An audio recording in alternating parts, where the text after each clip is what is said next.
Three, two, one, let's go. Three, two, one, let's go. Saudara-saudara, bertemu lagi dengan Pendeta Saifuddin Ibrahim. Saya ditanya oleh netizen, kenapa Pendeta Saifuddin Ibrahim selalu dan sering cerita tentang Madura. Saya bilang suku Madura adalah suku yang unik, dan suku unik itu mirip dengan suku saya, orang Bima. Dan mereka itu pokoknya fanatik sekali dengan Islam. Dan awal-awal saya bertobat tahun 2000 berapa, 2007, 2008, 2009 itu hampir tiap bulan saya ke sana. Yang pasti 2 bulan sekali saya ke sana, ke Madura, memberitakan Injil di sana, dan susah sekali kalau memberitakan Injil ke orang Madura. Dan kalaupun ada orang Madura yang bertobat, ya kita bawa, pindahkan ke mana gitu. Jadi kita pindahkan, ada tim solid saya di Jawa Timur, di Surabaya, bahkan di Madura itu sendiri ada tim, mereka juga pemberani, walaupun teman-teman ini Kristen, gitu, pemberani di dalam memberitakan Injil. Saya sangat salut sekali, Pak Yohanes, terima kasih, Pak Peter, terima kasih ya untuk bersama-sama ketika awal-awal saya menjadi orang Kristen dan iman saya lemah, iman saya belum kuat, tetapi oleh teman-teman baik ini semuanya menjadi penguat. Pak Budi juga di Surabaya, Pasar Kembang, Dr. Roy,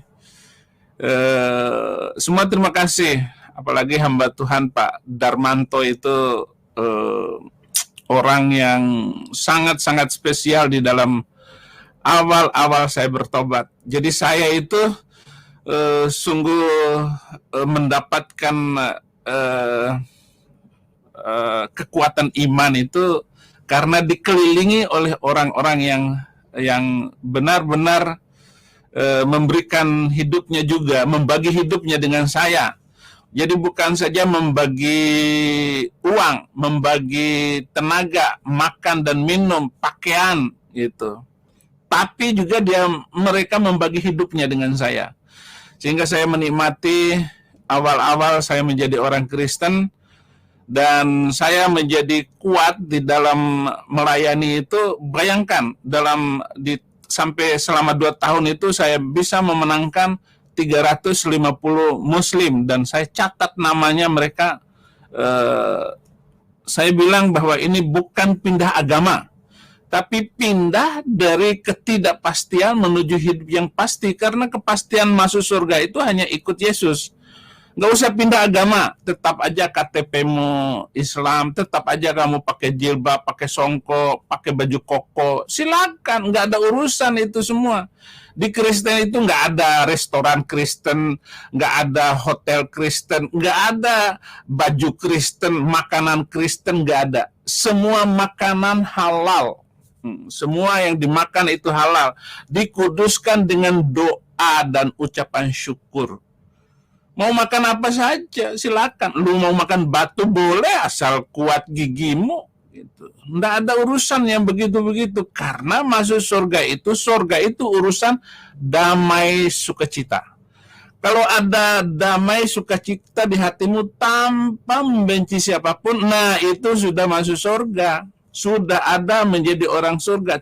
Cuman diklik dulu, di-connecting dengan sinyal yang sama. Sinyal yang sama itu adalah Yesus Kristus.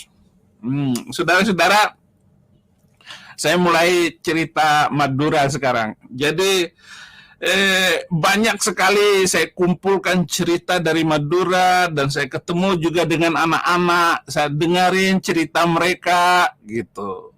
Saya paling senang main dengan anak-anak itu karena pasti ada cerita yang lucu dari mereka. Dan teman-teman dari Madura juga bagi-bagi cerita banyak sekali. Jadi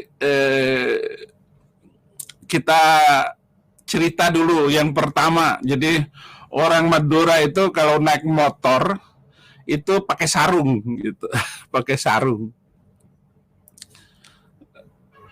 Bahkan sarung doang ya kalau di Madura pakai sarung doang, telanjang dada semua gitu.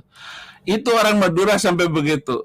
Tetapi mereka itu sederhana dan suku ini suku ulet sekali. Enggak masalah. Pokoknya mereka ini orang yang suku yang saya acungi jempol. Makanya orang-orang Madura itu sabar dan berani. Suatu hari orang Madura naik motor bertiga. Kemudian dikejar sama polisi. Prit! Nggak berhenti juga. Dipepetin sama polisi, nggak berhenti. Akhirnya polisi itu langsung dia salib ke depan dan dipalang. Di depan motornya Madura, dipalang di depannya. Dipalang. Ya berhentilah Madura bertiga itu. Kenapa nggak berhenti? Loh Pak, bertiga saja sudah nggak muat, apalagi ditambah Bapak, katanya. Itu hebatnya jawaban Madura, ada tanya, ada jawab. Orang Madura dulu sebelum ada jembatan Suramadu, itu penyeberangan Kamal ke Bangkalan, para pedagang itu gratis bolak-balik mereka tuh naiknya gratis dari Bangkalan ke Surabaya Bangkalan, mereka pokoknya jual apa saja. Nah, syaratnya orang Madura itu kalau dia jualan jangan diejek jualannya. Ada jawabannya yang luar biasa. Makanya jangan mengejek orang Madura. Kalau jualannya apa saja, jangan. Ada jawaban yang luar biasa gitu. Nah, di penyeberangan Bangkalan itu, Kamal itu, ada yang jualan kipas anyaman dari bambu. Kipas katanya. 3.500 katanya. 3.500. Datang orang yang nawar. 2.000 saja, Mas. 2.500 saja, Mas. Oh, belum dapat untung, Dek, katanya. Jawabannya enak gitu.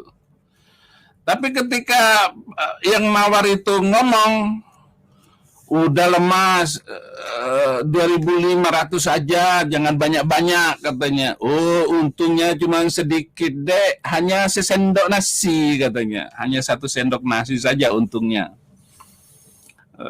Yang nawar, yang membeli, katanya, kipas gitu saja kok 3.500. Paling seminggu sudah rusak. Loh Dek, gampang Dek, supaya kipas ini nggak rusak, kipas ini tancapkan ke tembok, kepala kamu goyang-goyang, 10 tahun nggak rusak katanya. Benar juga. Makanya kalau orang Madura jualan jangan mengejek. Jadi tancapkan ke tembok, kepala kamu goyang-goyang, 10 tahun ini dijamin gak rusak katanya. Haleluya. Itu cerita Madura sebagai humor pagi ini, dan saya akan berjalan menginjil sampai nanti sore. Saya akan bertemu dengan beberapa orang untuk membangun kemitraan Indonesia bagi Kristus. Terima kasih. Tuhan Yesus memberkati. Haleluya. 3, 2, 1, let's go. 3, 2, 1, let's go.